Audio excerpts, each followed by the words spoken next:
Oke, Assalamualaikum warahmatullahi wabarakatuh. Baik lagi bersama saya Randy, masih tentang pembahasan materi tentang menulis buku. Nah, di materi kali ini saya akan membahas tentang yaitu materi yang sangat penting juga di dunia kepenulisan buku, yaitu materi editing. Nah, materi di editing ini sebenarnya materi terakhir untuk pembahasan kepenulisan buku. Jadi, kenapa pentingnya editing bagi seorang penulis? Bukannya penulis itu hanya tugasnya menulis aja. Untuk bagian editing nanti juga ada editor. Nah, ini dia. Sebagai seorang penulis, itu kita juga harus punya kemampuan atau ibaratnya self editing. Jadi editing sendiri. Kenapa? Karena itu pertama, tentunya manfaat kita untuk mengediting kembali tulisan yang sudah kita tulis adalah yaitu pertama untuk menajamkan isi atau kelebihan naskah kita. Jadi naskah kita, isi di dalam naskah kita, di dalam tulisan kita pertajam lagi. Itu pertama fungsinya. Yang kedua tentunya kedua yaitu untuk menambah nilai lebih, menambah nilai bagi kita sebagai seorang penulis. Bahwasanya nanti ketika kita ingin menerbitkan sebuah buku dan tulisan kita itu sudah rapi, ibaratnya sudah kita editing sendiri, itu akan menjadi nilai lebih bagi kita seorang penulis di mata editor, di mata penerbit. Itu dia. Lalu yang ketiga itu bisa menjadi modal dasar kita untuk merawat gaya bahasa kita. Jadi bisa melatih kita untuk merawat bahasa kita nanti dalam kepenulisan, dimana pada saat editing pun kita juga bisa memancing penemuan-penemuan baru, hal-hal baru di sana. Itu. Nah, biasanya ketika di fase editing ini, jadi fase editing ini kan sebenarnya adalah fase terakhir kita. Jadi ketika kita menulis, jadi begini, saya pernah bilang di pertemuan sebelumnya bahwasanya seorang penulis itu harus memiliki dua baju dan harus bisa memakai baju itu dengan tepat. Jadi maksudnya gini, ketika kita sedang menulis, menjadi seorang penulis, itu kita harus memakai baju seorang penulis. Yang dimana kita pada saat menulis ya udah kita nulis aja dulu apa yang ada di isi kepala kita tulis dulu. Lupakan hal teknis. Maksudnya jangan sampai ketika kita nulis kita pakai dua baju, yaitu baju penulis dan baju editor. Jadi ketika kita nulis sambil edit, nah itu akan memakan waktu. Makanya kenapa di editing ini adalah fase terakhir kita, sehingga ketika kita sudah selesai menulis apa yang isi di kepala kita sudah kita tuangkan dalam menulis. Nah, disinilah fase dimana kita untuk memakai baju seorang editor, yang dimana kita lihat lagi tulisan yang sebelumnya kita tulis, lalu kita edit, kita padatkan kembali seperti itu. Nah, dalam proses editing ini biasanya ada 5 dosa seorang penulis pada saat proses editing. Kenapa? Nah, begini. Biasanya pada saat proses editing, penulis itu kalau sudah selesai nulis, terutama penulis pemula ya, itu mereka udah stop, merasa cukup gitu, merasa bahwasanya oke, tugas editing itu adalah tugas editor, kan ada editor gitu. Nah, ini nih dosa pertama seorang penulis, merasa ada editor gitu, sehingga dia tidak mau editing sendiri tulisannya. Itu dosa pertama. Yang kedua yaitu secara bahasa, misalkan nanti aja deh gitu. Lalu yang ketiga itu tadi, pada saat nulis dia langsung pakai dua baju, sehingga baru nulis satu halaman itu atau baru nulis sehari, editingnya udah seminggu, editingnya seminggu aja untuk tulisan itu, akhirnya nggak kelar tulisan. Nah itu tadi, itu yang ketiga. Lalu yang keempat, kehilangan jejak. Kehilangan jejak artinya begini, kita udah ada bahan baru nih, penemuan baru yang ingin kita tambahin ke tulisan kita, tapi kita tunda gitu.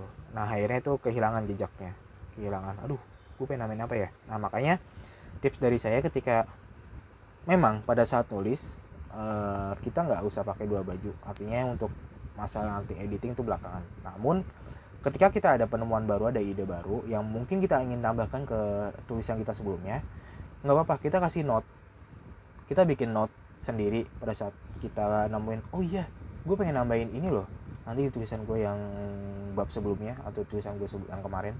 Nggak apa-apa, kita kasih note aja dulu, note, nanti ketika sudah masuk fase editing kita lihat lagi note itu, sehingga kita bisa tambahkan ke naskah kita sebelumnya, ke tulisan kita sebelumnya, sehingga kita nggak kehilangan jejak, nggak lupa pengen nambahin apa ya, kayak gitu. Nah yang kelima, ini nih dosa yang paling sering bagi penulis, yaitu merasa cukup, merasa sudah oke. Nah itu dia. Jadi saran saya ketika di fase editing ini adalah jangan hanya mengedit satu kali. Coba kita lihat lagi, editing lagi, 3 kali minimal. Jadi ketika ada cross check beberapa kali, supaya itu tadi tulisan kita jauh lebih matang sebelum nanti kita terbitkan menjadi sebuah buku itu. Nah dalam sebuah editing itu ada dua hal, yang dimana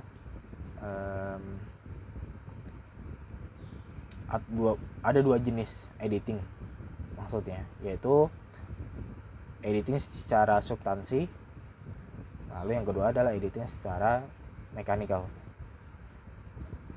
Editing secara substansi itu adalah maksudnya seperti ini, yaitu secara pertama ini substantial editing, yaitu yang pertama adalah esensi. Esensi itu adalah maksudnya adalah kira-kira tulisan kita ini masih sesuai dengan tema nggak sih, terus pesan yang ingin kita sampaikan ke pembaca ini kira-kira tersampaikan nggak ya dengan apa yang saya tulis, dengan gaya bahasa yang saya tulis. Nah itu maksudnya adalah esensi gitu. Lalu yang kedua adalah secara logika gitu. Jadi pada saat kita ngedit gitu ya, kita lihat lagi tulisan kita ini masuk nggak sih secara logika, atau bertolak belakang, apakah jangan-jangan ini bertolak belakang gitu kan gitu. Nah maksudnya secara logika itu kayak begini, ini berlaku juga baik itu tulisan non fiksi atau fiksi. Maka saya bilang dalam menulis pun kita harus butuh riset, walaupun kita menulis suatu hal yang fiksi, yang imajinasi, kita harus butuh riset. Misalnya kita di dalam tulisan itu kita pengen menggambarkan atau menunjukkan sebuah latar tempat, waktu yang kita tuliskan. Contoh misalkan Jakarta tahun 2015 gitu.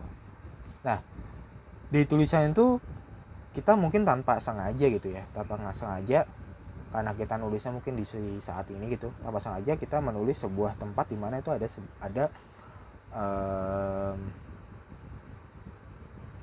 kereta bawah tanah tuh,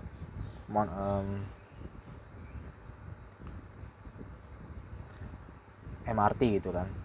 Misalkan di tulisan itu kita nulis tentang MRT, tapi latar atau tempatnya itu atau waktu itu kita tuliskan tuh 2015. Nah itu kan secara logika kan sebenarnya nggak masuk kan, karena di 2015 itu kan belum ada MRT gitu kan. Ya jadi itu penting ketika kita menulis, kita cek secara logika itu masuk gak sih gitu. Jangan sampai kita nulis walaupun itu tulisan fiksi, imajinasi ya, kita nulis di tempat itu ada suatu hal yang sebenarnya nggak ada gitu. Ngerti maksudnya ya? Jadi kita harus benar-benar walaupun itu tulisannya fiksi, imajinasi, tapi secara logika itu tidak bertolak belakang gitu loh. Apalagi kalau tulisan non fiksi ya, yang benar-benar nyata ya, kita harus benar-benar jernih pada saat kita menulis itu. Secara logika tuh bener nggak sih, masuk nggak sih gitu. Lalu yang ketiga adalah konsistensi dalam hal penamaan tokoh, istilah atau sapaan. Contoh misalkan di paragraf pertama kita nulis tokoh atau sapaannya itu dengan kata aku. Tiba-tiba masuk ke paragraf 3, 4 itu berubah jadi kata saya dengan tokoh yang sama gitu. Nah ini kan nggak make sense gitu, nggak konsisten. Di awal kita bilang kata aku, tapi kok di akhir kok tiba-tiba berubah jadi kata saya gitu. Jadi secara POV-nya itu atau point of view-nya itu nggak sama, nggak make sense. Itu membuat pembaca menjadi bingung. Ini sebenarnya siapa sih nih? Aku dan saya ini sama nggak sih? Gitu. Atau gimana gitu. Nah jadi harus konsisten, penting dalam menulis kata, istilah, sapaan atau penamaan tokoh. Lalu yang keempat itu yang pasti kita tidak mengandung sara ya. Nah itu dan yang kelima tentunya secara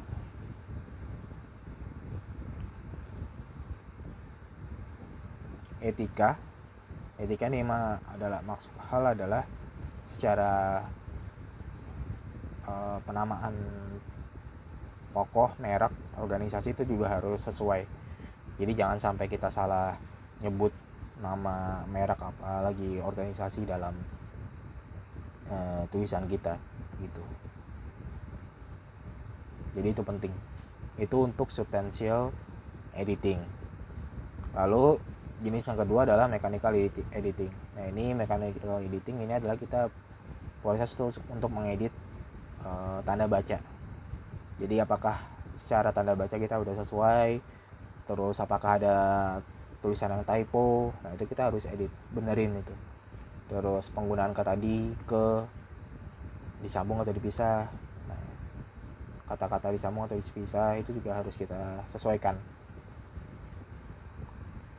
di proses editing. Oke. Jadi untuk materi editing seperti itu. Kenapa pentingnya? Jadi kita rekap lagi ya. Kenapa pentingnya proses editing dalam dunia kepenulisan? Yaitu pertama, supaya menambah nilai lebih pada diri kita sebagai seorang penulis, sehingga di mata editor kita punya kapabilitas. Lalu yang kedua tentunya untuk menambah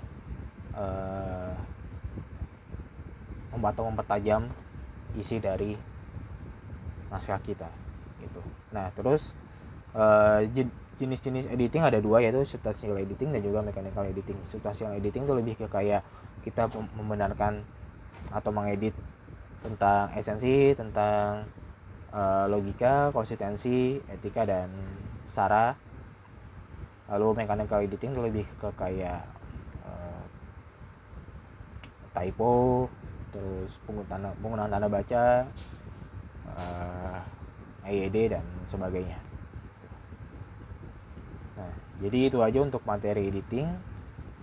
So,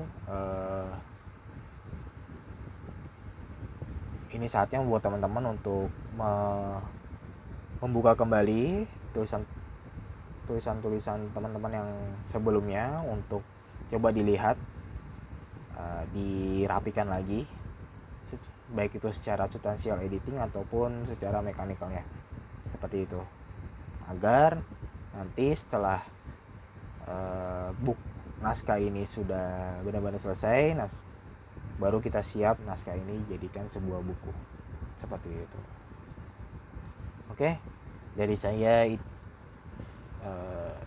itu aja untuk materi editing kali ini. Semoga bermanfaat. Selamat melakukan proses editing. Sampai jumpa di materi-materi selanjutnya. Wassalamualaikum warahmatullahi wabarakatuh.